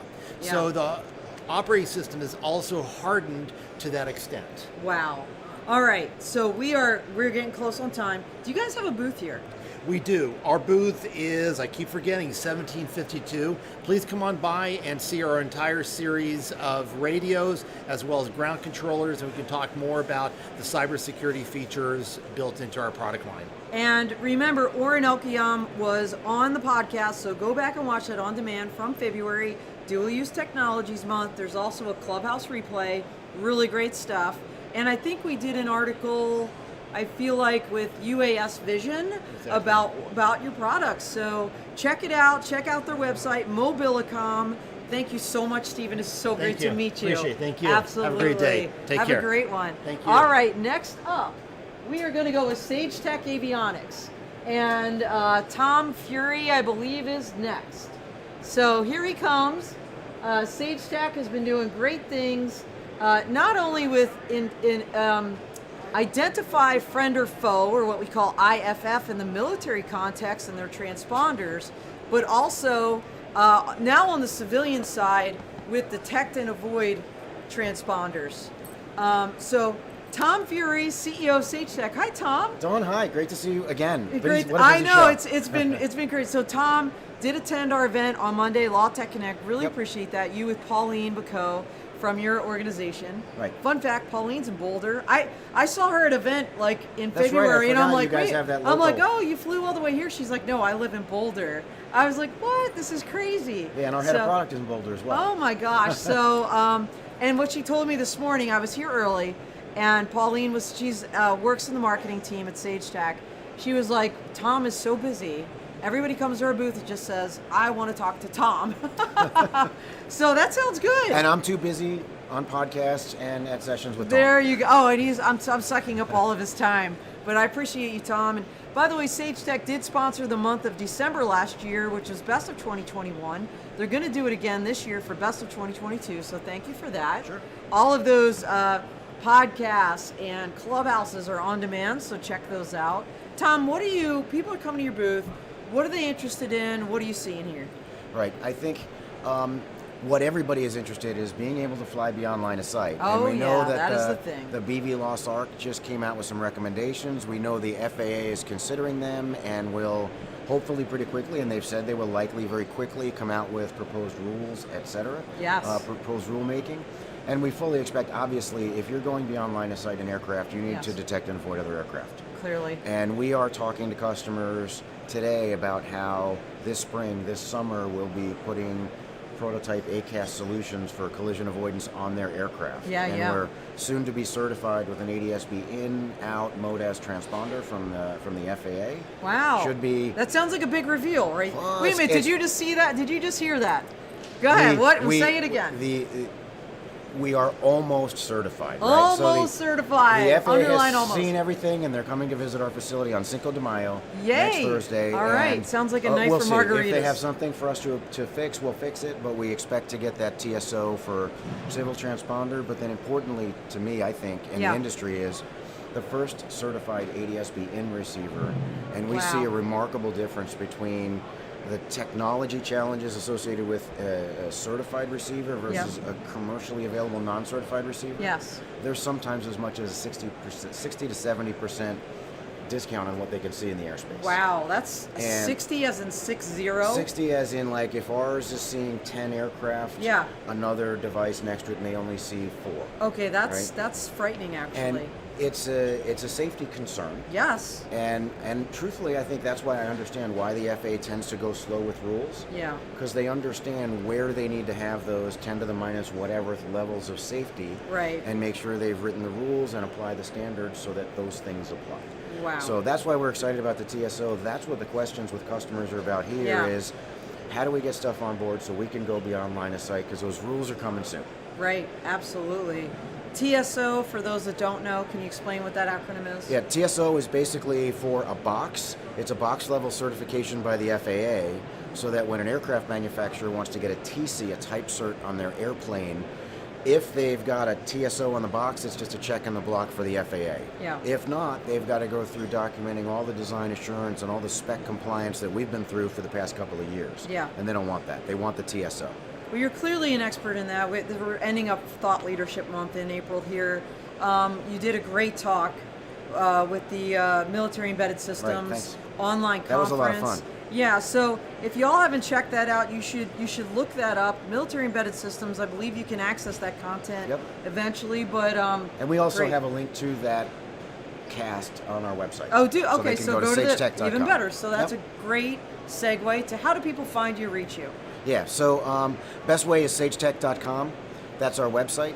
Also, in most of the things on there, it's got my contact information on presentations and stuff like that, my email, my cell phone, whatever. We're a small business and we like working with customers and industry partners. So reach out direct or reach out through the website, sagetech.com. And what booth are you at here? 2230 at AUVSI Exponential 2022, and it's a blast. It is so busy. It's so great to see everyone It out is, right? to do this face to face. I know. I need to. I haven't even gotten to his booth. I haven't gotten to anybody's That's right, booth. I haven't been there. I haven't gotten to our next guest booth either because I'm gonna get there today. But thanks so Okay. much, Tom. Dawn, So great to see you thank again. you. Thanks. All right. Thanks. All right. Next up, we've got Dave Sharpin. He's coming to us from Quantum Systems. Dave is going to be on our clubhouse tomorrow, so 12:30 Yep. Eastern. Here he is, CEO, and welcome. Thank you. Yeah, absolutely. Very excited to meet you. So, actually, I met Dave in human form last night for the first time. Percepto had, Auterion had a big party. Yep. On a cool ship in Disney Disney World. Springs. They Yes. changed the name. It used to be Downtown Disney. Right. I can't keep track of all these things, but so how's the show going for you, Dave? It's going really good. I think actually today's better than yesterday. Really? We Wow, had, great. we had a lot of people coming through, and we had Heidi Shue from the Defense Department come through. We had a bunch Yeah. of other folks. We've got a lot of traffic on our commercial side. Yeah. So I think the show's going great. Well, Dave just alluded to this. Dual-use technology. Tell them what product we're talking about. Sure. It's a drone, basically. Yeah. We make drones, or UAS as we call them in the government. Our claim to fame is electric VTOLs. So these are vehicles that kind of combine airplanes with helicopters, the technology. So they take off vertically, transition to forward flight, and they do the same thing on the reverse. On the commercial side, it's really about commercial mapping, surveying, that sort of thing. So that's our Trinity product, our Trinity F90 Plus, Yep. which is kind of global now. We've sold it kind of in almost And you've every got it country. here. Correct. Yeah, we got it in the booth. you have them on the floor. And then on the government side, it's mostly our work for the Defense Department, Yeah. doing intelligence, surveillance, and reconnaissance, and that's our Vector product. Vector. And the neat thing about Vector is it's a two-in-one system, so it can be a hybrid VTOL, Wow. meaning with the fixed wing, Yeah. or a multi-copter, so it's interchangeable. Oh my gosh. So we're going to learn so much more about this. Not only is Dave going to be on the clubhouse tomorrow, he's going to be on the podcast next week because he's sponsoring the entire month of advanced air mobility and vertical flight. So thank you for that. You're welcome. Really excited. So any big announcements, any big reveals? What's going on at the show for you? A couple things. One is we released a new payload here. Okay, So okay. one of our claims to fame is we don't make our own payloads. We integrate best of breed payloads. Makes sense. So both for Vector and Trinity, we brought 6 or 7 payloads that customers can choose from. Oh, wow, So cool. we want to make it interchangeable. Yeah. The other reveal I did yesterday is a little bit of a teaser. We're working on another. Yeah, let's save some good stuff Okay, for the later. I'll save it. I'll save it. No. Good. You go ahead. Go. Okay. We're working on some other platforms in the back room. Okay, And other that's platforms vaguely in the back room. Correct. Okay, all right, very cool. And we're going to be talking all about the things you're doing in Ukraine and, Yep. globally. I'm really excited for this. Dave, how can people find you here? What booth, and how can they reach you? We're in 2255. You can always see me on my LinkedIn page. I do a lot of LinkedIn work. He does. That's where he found me. Yep. And that's probably the best way for folks that don't have my email and everything else to contact me. Yeah, awesome. So- All right. Well, All right. thanks so much, Dave. All right. So great Great to see you. I'll looking forward to talking more tomorrow. Okay, take All care. right, thanks. All right, next up, we have Ben Gross from AUVSI. Now, Ben did travel from Israel. When you talk about planes, trains, and automobiles, I believe there was at least one, if not more, canceled or delayed flights. He eventually made it. Here he is, Ben Gross from AUVSI. Yay! Hi, how are you? Ben? Great to see you in person. So Yes. I got to see Ben for the first time Monday morning at the Law Tech Connect workshop. 5 minutes before it started. 5 minutes before it started, he got there. He was exhausted, but he still was a trooper, made it happen. And AUVSI also was a Friends of Law Tech Connect sponsor for Right. that event, so thank you for that. You were also on the autonomy enabling technologies panel, Right. the legal issues Right. in autonomy enabling technology. So how's the show going? Well, first of all, did you get any rest? Because I haven't gotten any rest. No, I actually managed to fall asleep last night during the Meds game. Nice. I just eventually collapsed, towards the end of the 8th inning. I was like, all right, it's time to go to bed. Jet lag is playing It caught up havoc with you. Yeah. But Understand. yeah, we've been having a great time at the show so far. Yeah. We've been having a great time. So I haven't had a chance to post this, Ben, but I have a great picture with the entire AUVSI team. They're all out in force at, was it top? No, it was the VIP influencers reception here at AUVSI. So I'll eventually get that out. I haven't had a chance to do anything with my photos yet. But so how's the show been for you though? We've been having a great time. We've been doing a lot of good work. We've been basically just traveling around the hall, talking to people, talking with different companies that we're interested in. People are stopping us. They say, "Oh, AUVSI, we've heard about you." Yeah. So this is great. We've also dropped off our Halo at a couple of the different booths. We've dropped it off at Sage Tech and at Parazero and Speedbird. We've dropped it off at who's the third person? I don't remember who's the third. I've lost the name at the moment. Just say but it. Alterian, right, that's the one. They had That's a big the one. party, last right. night. Yeah. So we dropped the Halo off by them as well. And we've been seeing a lot. There's brochures, there's stickers, which we have left, and we've seen a lot of interest in people. Yeah. A lot of people, oh yeah, Halo, we've heard about you, we're really interested.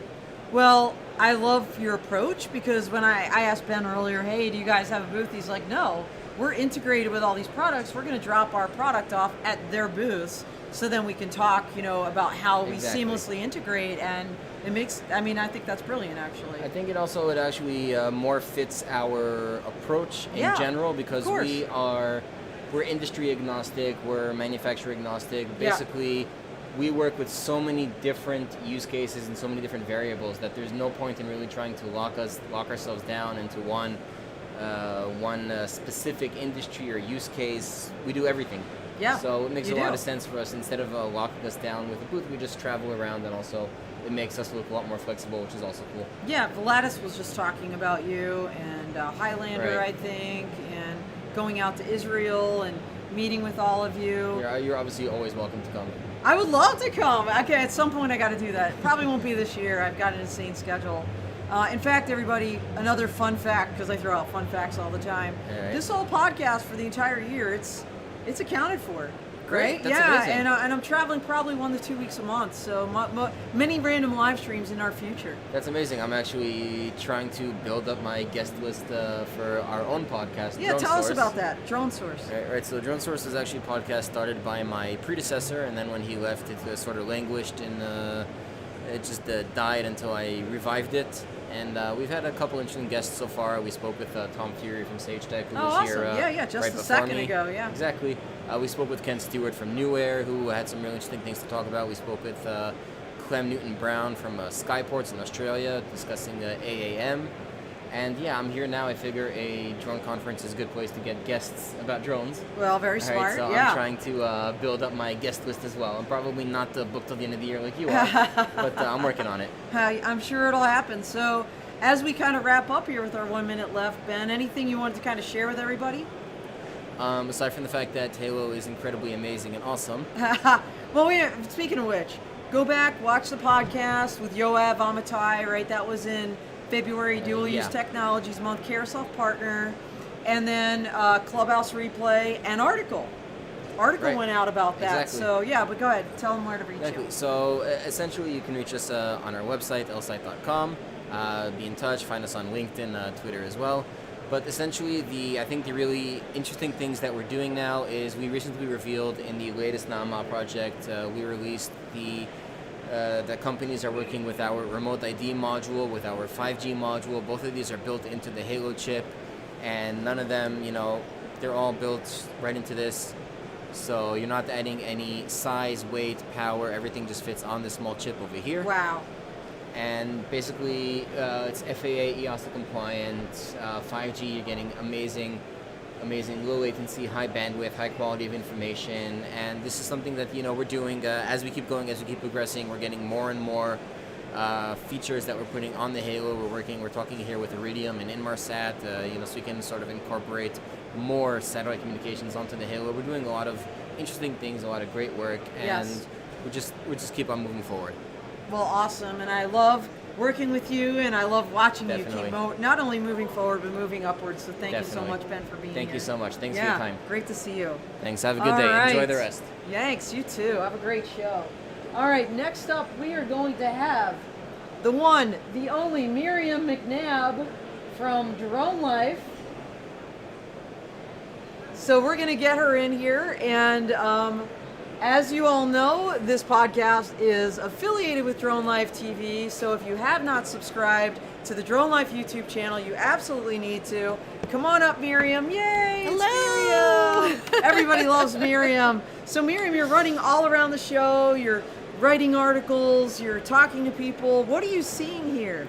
Absolutely. So much cool stuff here on the floor. A lot of companies that I have not seen before, which is really exciting. We're seeing a lot more room for these smaller mid-sized companies to kind of come out, show off their tech, and really meet some good customers. Everybody that I've talked to has had a great show so far, which is really exciting. Yes. So, but really always exciting to see the names that I know. Yep.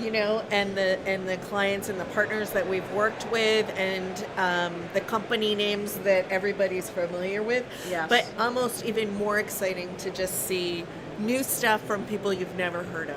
And I think you raise a great point. It's these unknown companies that have set up a booth to Raytheon, right? Absolutely. And Collins Aerospace. So such a broad spectrum of companies here. As you're running around, are there any standout, what would be your biggest takeaway from this event so far? I was making a joke with somebody just yesterday that I was speaking with, and they said something that I just thought was so hysterical and illustrative of the drone industry. They said, "Oh, that's so 2020." And you realize that if you were tied into a tech stack 2 years ago, that's like just so 2020. old, because the technology has really gone straight up. The functionality has gone straight up. The prices have gone down. The integration, we just heard from integration, just so much better connectivity, with the LSI, all of these things. So it really is just so exciting to be here, and especially since we have been away for a while, Yes. That's so 2020. Now we're seeing new stuff. Miriam, this is the first conference I've been to without a mask. Yes. And even in the airport, to see people's faces and they're smiling. Yes. I mean, this is just like people smiling in an airport. That doesn't happen. Yeah. So I think that's been really cool. Are there any products that you've done a double take, like, whoa, that's a neat one? I gotta say, so this is a random one. We actually have written about this product before, but yesterday I got to meet the CEO, who's also kind of the scientist behind it. Yeah. There's Beluga drones. They're out of Beluga! Italy. Oh my gosh, They're love out them. of Italy. Yes. Oh my goodness. And their whole thing is like this biomimicry. And so I sat in on a session where they explained how It they looks made like their a whale. drone quieter. Yes, but Yeah, they with the studied, blades. Yeah. they studied owls. You know, owls, large predators, have to fly Wow. silently, and they came up with this toothed propeller that mimics Yes. an owl's wing. It is Yes. absolutely fascinating. Yes. So, and it's so cute. It looks like a little whale. It does. It does. And they Yes. have cool colors. I told him, I'm like, okay, next one has to be this color pink. Yes, Because yes. I want one. But Yes, so yeah, cool. so cool. And they came to our happy hour Sunday night. Oh, okay, I know you couldn't make it, but Oh. they're called Eurolink, and they came out in force from Italy. And I went right to their booth yesterday. It was like one of the few booths I got to see, and I'm like, this is cool. So 100% in agreement. And I love, like you said, the biomimicry makes sense. Yes, Like, yes. hello, like there's animals out there in the wild doing cool things. Like we can actually be like them in some way with our technology. Really So, exciting. yeah, super cool. Really exciting. Yeah. But the process, I think, from, we started in 2013. You've been in the industry for a while, Yeah. seeing how the show has evolved and the technology has evolved. Really exciting stuff. Absolutely. So we're getting towards the end here, Miriam. What are you looking forward to next, and where are you going next after this show? So after this show, I actually can announce this today. I am flying from this show to New York City, where I will get to be on the platform as we ring the opening bell for the New York Stock Exchange. Whoa! There is a new... She's made the big time, New York, baby. No. I'm very, very peripheral to this, but we will be introducing sort of a new way that people can invest in the drone industry through an ETF. So All right, well, very you know exciting what, stuff. Miriam? You're talking about maybe some really cool technology, possibly. I don't know if it's crypto, NFT, what you're talking about exactly. You don't have to tell us. But, fun fact too, and I talked to Harry about this, so I think you know, Mike and I are doing like a tech kind of show, and we're going to have you on it. Talk about whatever you're talking about right now. We're going to leave this all vague, and we're going to be collaborating more. So there you go. Well, thank you so much, Miriam. Have a great remainder of your show. I'm so excited for you in New York. This is so cool. I can't wait to hear what this is. All right. All right. Take care. That's the ultimate teaser right now.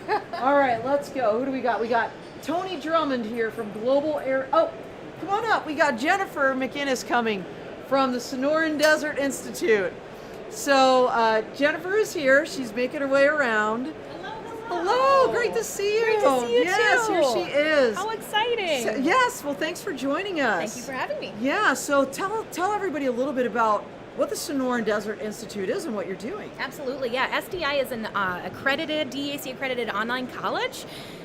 We specialize in unmanned technology coursework, and the School of Unmanned Technology is actually brand new as of 2022. I know. So we're so excited to be here. Yes. We were at CES earlier, but this is really our first true, UAS industry event. So. We're really excited to be meeting a lot of potential partners, a lot of potential students. SDI is being online very flexible.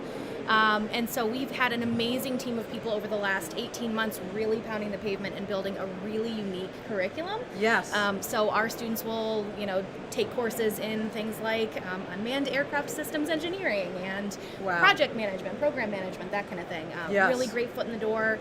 We also do a corporate partnership kind of program as well, the Professional Remote Pilot in Command program that's exclusively to partners who want to train pilots, for example. Right. It's been a lot of moving and shaking and a really exciting last 18 months and particularly last 6 months. Well, I remember meeting you and John Miner, your dean, out there at CES, and how excited you all were. You had a presence there at CES. At the Women in Drones, talking about the certification you all had just received. And very exciting. So really glad for you. Thank you. I'm glad to see that you guys can be here too, because when you're hitting all the big shows, you're doing the right things. And by the way, everybody, the SDI, I think that's the acronym you guys go by. That's what the friends call us. Yeah. The friends. I'm a friend of SDI. They are going to be sponsoring the month of June on the Dawn of Drones podcast, Emerging Very exciting. Leaders Month. So you'll hear so much more about what they're doing in June between the clubhouse and the podcast, and then a follow-on article. We're really looking forward to that. Really excited about that. And John Miner got to be with us Monday at the Law Tech Connect workshop as a Caresoft Scholar, as a faculty member and dean. Yep. So really excited to have John. Oh, and he I hope had he enjoyed amazing things to say. Did he? About Okay, it. Yeah. good. He was like, "Oh, you would not believe what interesting concepts came up." So he was very excited coming out of that process. Well, awesome. So 1 minute left. What can people expect to see from SDI going forward? Yeah, I mean, we had our very first cohort this month. Oh, wow. So April 4th, we had Yay. our first batch of students in the Certificate in Unmanned Technology Aerial Systems program. Okay. We expect to see that just grow, no pun intended, exponentially. No. It's a word that they picked for a reason. Yeah. So we're expecting to see a lot of growth with that. I think the really exciting things for us are going to be the partnerships that emerge from places like this. Oh, yes. So I think the future is bright for Sonoran Desert Institute. Yes. And coming down the pipeline, a lot of really interesting alignments with a lot of the kind of corporate partners that we've made today. Well, good. So how do people find you? How do they reach you? Yeah, Sonoran Desert Institute is all over the place. SDI.edu is our general website. You can certainly reach out to me directly, Jennifer at SDI.edu. We are all over social media as well: Facebook, Instagram, Twitter, YouTube, LinkedIn, you name it, we're there. So please reach out. We'd love to speak with anybody. And I know you're a big part of that, so thank you for what you do. Thank you for coming. I look forward to working with you more. This has been great. Thank you so much, Dawn. Yeah, absolutely. And we'll see you soon. See you soon, and have a great remainder to your show. Thanks, you too. All right, thanks, Jennifer. All right, now, no lie, next up, Tony Drummond, of course. She may have stepped away. Yeah, she's here, she's coming. So you may have, if you follow Tony, if you don't, you should. Global Aerial Management Group, Prestige Air Group. She straddles the line, as she says, between the manned or the crewed and uncrewed world. Come on up, here she is, the fabulous Tony Drummond, and we are being photobombed by Mission Go back there. People are all over the place. It's absolutely incredible. So like I said, Tony, welcome. And if you didn't know, Tony was on my podcast, this podcast, Dawn of Drones, back in August. One of the very first, the second show we did ever. You were in your backyard. Yes, I'm always in my backyard. And I'll tell you, you guys will always see me back there. Yeah, so many things have happened in the last year since that time, including the fact that we're maskless. We're at this ginormous event. So what do you see in here, Tony? What's the vibe? First of all, this is my first AUVSI event, and our team, Samantha and I are here, we're beyond excited. The energy is really, really high. There's a lot of local startup companies that are very grassroots popping up and presenting their product. I feel like it's a new revolution of business opportunities. So for us, we've just loved it. I'm coming back all the time. Of course she's coming back. So here's the thing, if you haven't been watching, we co-hosted Prestige Air Group, Global Aero Management, my company P3 Tech, a flash mob happy hour Sunday night at the pub here in Orlando. It was absolutely spectacular. What do we have, 80 people? Yeah, it was great. Just showed up. Everybody was just happy to be together, and again, these grassroots networking events are so important. They're where we're meeting each other, they're where we're sharing ideas, we're creating together, realizing where there's holes and niches that we can help each other fill in and really pull this thing together. Well, talk about small world. I just asked Miriam McNabb from DroneLife, what was the coolest thing you've seen, or what's the big wow thing you've noticed? And she said the beluga drone. I love the beluga drone. Yes. I know. So we were talking about how they all came in force to our happy hour, and getting to know Marta. Bought my textbook yesterday. Had me sign it. I need to get you. I know. Mine. So of course I'm going to sign your textbook. But so there's only hours left of the show today. Yeah. Right? It goes by so fast. What are you hoping to achieve during your time here? Well, there's a few demos that I've heard that are happening outside, so I really want to get out there. A couple more booths. We tried to have a strategy to start from. I think we went from right to left yesterday, and we're trying to go from left to right today. So we have a couple more booths we really want to hit up, and then hit up some of the demos outside. So, fun fact, Tony didn't listen. She watched my podcast about the top 10 things to know about AUVSI, but did not heed my advice to wear sneakers.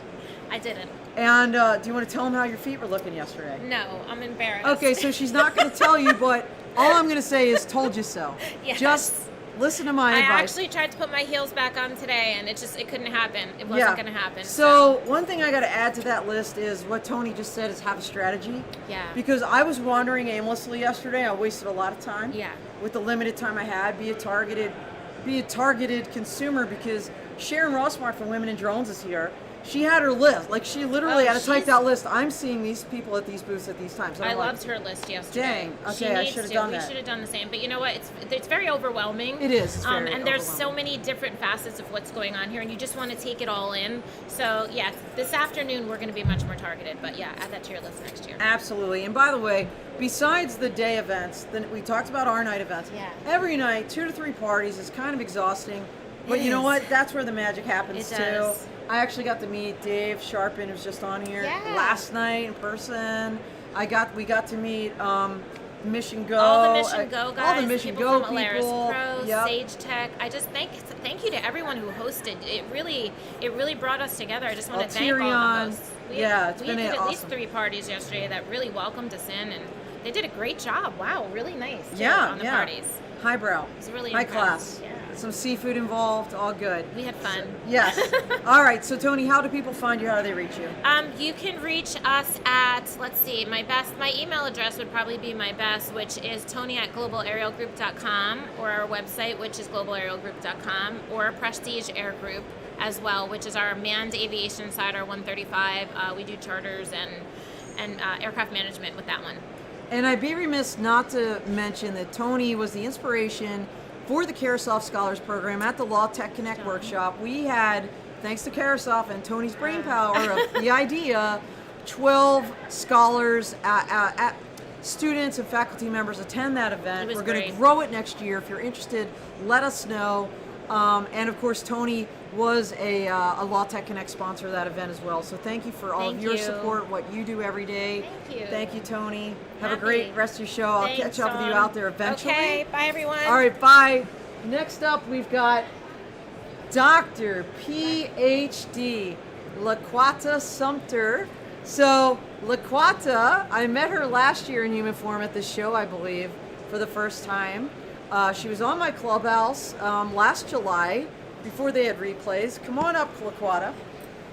In the interim, she attained her PhD, which I'm so proud of you for, and just doing incredible things. So you teach at the Albany Technical Institute, but tell us a little bit about what you're doing, LaQuata. So I teach at Albany Tech, but I also have Focusing on Me, which is a nonprofit organization, and we have the STEAM Through Drones, where we're teaching teachers how to teach drone curriculum to the students, and then we're also going out to drone shows to the kids, and we're doing drone shows and teaching them about drones and the unmanned, uncrewed systems and what we can do with them. So that's this summer camp is going to be explosive this summer. We're actually locked in 3 summer camps, 2 in the weeks of June and 1 in the week of July, that we're definitely excited about.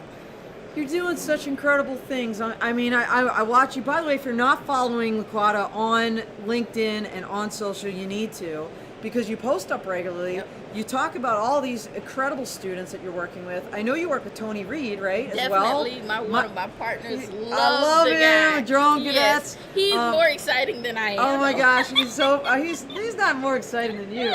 But you were also, we were just talking about the Carasoft Scholars Program. So LaQuata was a Carasoft Scholar at our Law Tech Connect workshop. I'm going to put you on the spot. You don't have to say nice things, but I'm just curious. What do you think? I loved it because I learned the different about different laws. One thing that I definitely learned about is the contracting with the government. I definitely want to look into that more to see if we can get into the government schools and teach more of our children in the government schools as well. Well, that, you know, Never that's thought a great, about that. You know what? I never thought about that either. DoD, it's called, you know, DoD schools, right? Yeah. DoD schools. A lot of them are overseas, just so you know.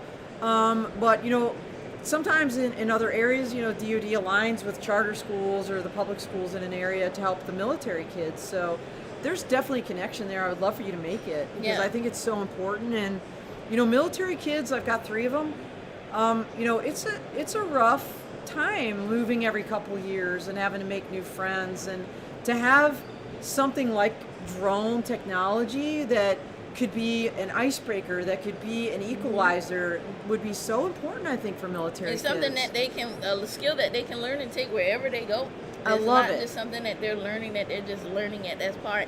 And being that the industry is so big, it's so much that they can learn. Yeah. Like, you go Yeah. from programming to flying to engineering. It's just so much that you can do in the industry now. I know. And so I can't stop smiling when I'm with this woman. Can you see her smile? It's how excited she is about what she does. And that's also what I love about AUVSI Exponential is you've got people like Laquata that are in academia. You've got companies like the stuff in the stuff and the drone people and the maritime people. And Definitely. it's such an amazing cauldron of enthusiasm and people that are here And right it's now. so wide open. Like, we in the academia, I get to see what's new, what's hot, what's not, what's going on, all the different companies in the industry. Yeah. Be able to gain knowledge, to teach our students, and be able to go out and get our students jobs too, because they're looking for careers. They are. So get this. One of the other Caresoft scholars, he's graduating from college. He was at my book signing, and there was a company there, Volatus from North Dakota was talking to me. Wow. And they heard this kid, and they said, "Card." He's like, "Here's my resume." Awesome. I mean, right there at my book Awesome signing. I is. mean, so like seriously, the connections that are made here, so incredible. Laquata, how do people find you? How do they reach you? They can definitely find me on. Keep talking. They can definitely find me on LinkedIn as Laquata Sumter, and they can also find me on my website with STEAM Through Drones. That's STEAM, STEAM, through is spelled THRU drones.com, where we can definitely help our teachers, help our schools get into the industry and actually teach our children more about the industry as well. Awesome. Repeat that email in case it got a little garbled in a little bit of connectivity issues. here. Sure. Our website is steamthroughdrones.com, and that's STEAM, through is spelled THRU drones, and that you can see our website. You can email us, complete our form as well. All right, awesome. Well, I wish we had Halo's connectivity solution here because we clearly need it for our internet here in this conference center, but I think they heard it. Thank you so much, Laquata. I Great to appreciate see the you. time. Absolutely, Awesome. absolutely. All right, next up we've got Ido Gurr, the CEO of Easy Aerial. I did see him floating around. I don't know. There he is. Here he comes. Come on in, Ido. Ido is up next, and I believe he is of a string of incredible leaders here at this Hey. conference. Ido, so great to see you. Yay! I'm the last one. You are the last one. They usually say. And so I think we're having some connection issues, but we'll see here in a second. Hopefully it'll pop back up. And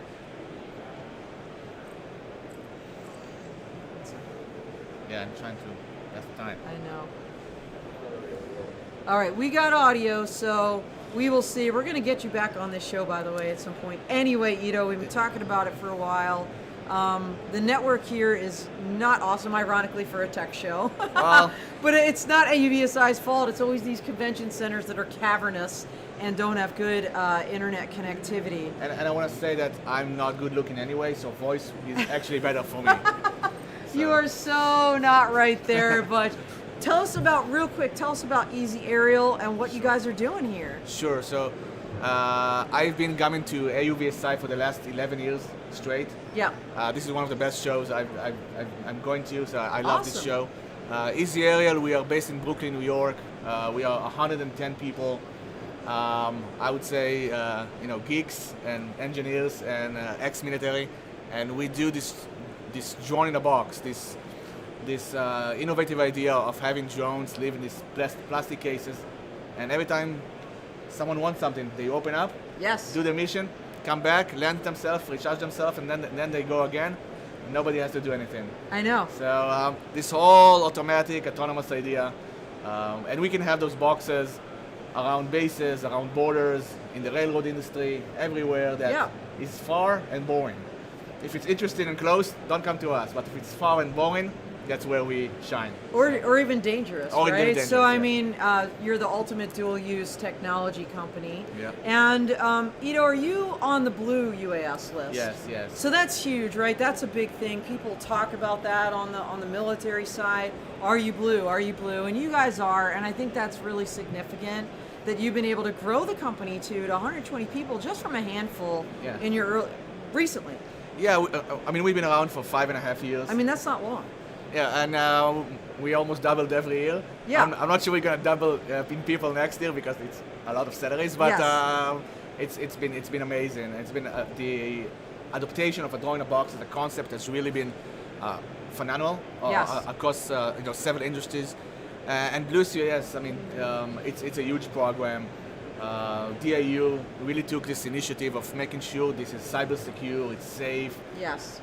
We've been doing a lot of stuff with the Air Force, Army, Navy in the past, but this Blue UAS really, makes it a much more scalable way to do business with the DoD for us smaller companies, not some big giants. Yes. So it's been an amazing experience, and they were really nice people, doing a good job. Yes, so a couple things, everybody. You will see Ido if you come to the Energy Drone Robotics Coalition Summit. He's going to be on a panel I'm doing on critical infrastructure, so meet him in person there if you're not here. If you are here, what booth are you at? We are at 1955, which is right across here. All right, well, I do need to come. I've been so busy, Ido. I haven't seen anybody, honestly. Yeah. I don't know how that's possible, but it's almost possible. The other thing I want to give a shout out to Ido and Easy Aerial.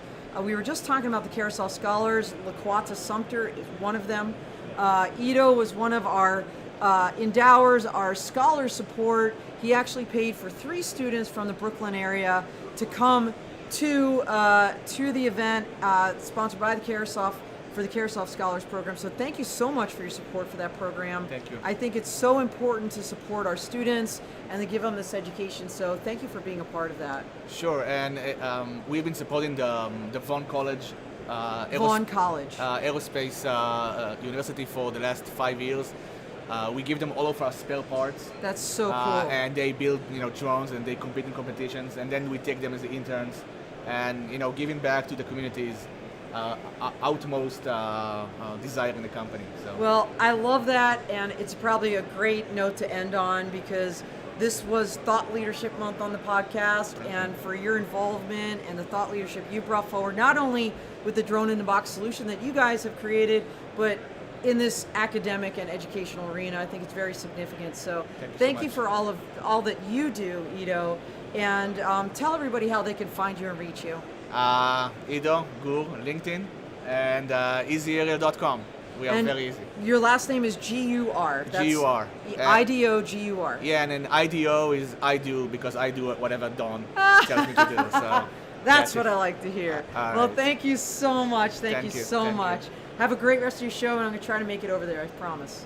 Okay, I'm sorry I'm like going out of the frame because I'm Italian and I just fly everywhere. But, all right, thank you so much. I do, and we'll see you soon. Everybody, that's all she wrote. It's been a phenomenal 2 hours here with you. I'm looking forward to taking a breather, powering down, grabbing some food, and then running around the floor for a little bit. So we are out here. Fly safe. Like I said, tomorrow, Clubhouse, we've got Dave Sharpen. He'll be on this podcast next week. See you soon. Fly safe. Be good. Out here. Bye.